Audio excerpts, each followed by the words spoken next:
A toast to your success, the big man said. But I knew my fate had already been sealed, and that nobody back home would ever believe that in Phoenix, Arizona, I had run afoul of the underground karaoke mafia. I know, you're right to react like that. Who knew that there was such a thing? I mean, you've heard of the regular mafia, and the Russian mafia, and the Japanese mafia. Heck, my babcia used to run numbers for the Polish mafia in Krakow. The Polish mafia, I don't know what happens if you cheese them off. I guess maybe you wake up with a head of cabbage in your bed or something. But I'm getting ahead of myself here. About 25 years ago, I'm in Phoenix on business. I'm looking for things to do, and I find out that there's a karaoke bar a couple blocks over from my hotel. Hey, this sounds like fun. I think I'll do that. No, I'm not a great singer, but I do have this impression that people seem to like. I see trees are green, red roses too. I see them blue for me and you. It's funny, like afterwards, sometimes people come up to me at the bar and say, how do you do that with your voice? And I'm like, do what? So I didn't know this. There was a karaoke contest going on that night, and I won. I'm like, hey, this is kind of cool. And I earned a spot in the finals, which were going to take place Saturday night. Now, I was actually leaving Saturday morning to go back home. So I was about to tell the DJ, hey, you know what? I'm not going to be here. Maybe you should give the spot to somebody else. When two guys come up to me, and I'm guessing their nicknames were Thunder and Lightning, said, hey, somebody wants to talk to you in the back of the bar.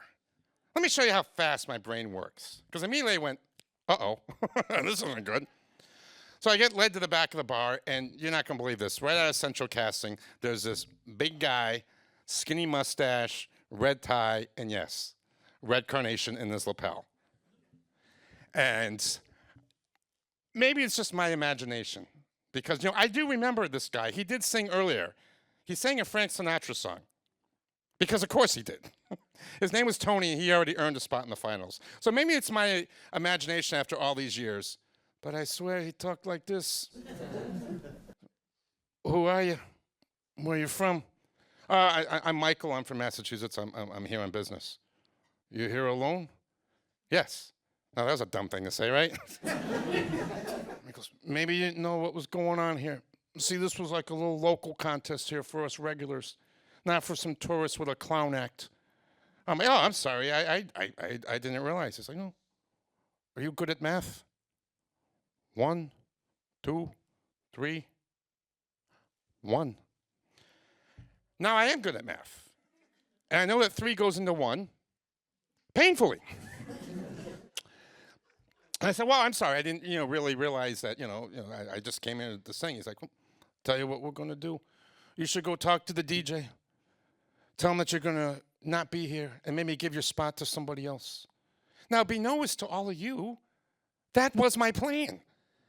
But I also don't like being told what to do. Do you? So I went up to the DJ, and I talked to him, and I assume they thought I said that because I left the bar intact. What I actually told the DJ was, I'll see you at the finals. So I'm going back to the hotel. I'm thinking, I'm like, what is this? Is this high school? Am I actually going to get beat up for being somewhere? Singing the karaoke contest? Would somebody actually beat me up? I called my boss and said, look, something's come up in Phoenix. I got to stay an extra day. I called my wife, asked her if she knew where my life insurance was, just in case. And I walked right back into that place on Saturday. And to save time, I walked right back to that back table. And the guy looks at me and goes, you being from Massachusetts, home of all those famous colleges, I thought you'd be smarter. And I said, well, I don't expect to win this contest, but, I did earn my spot, and I deserve to be here. Well, I got some bad news for you.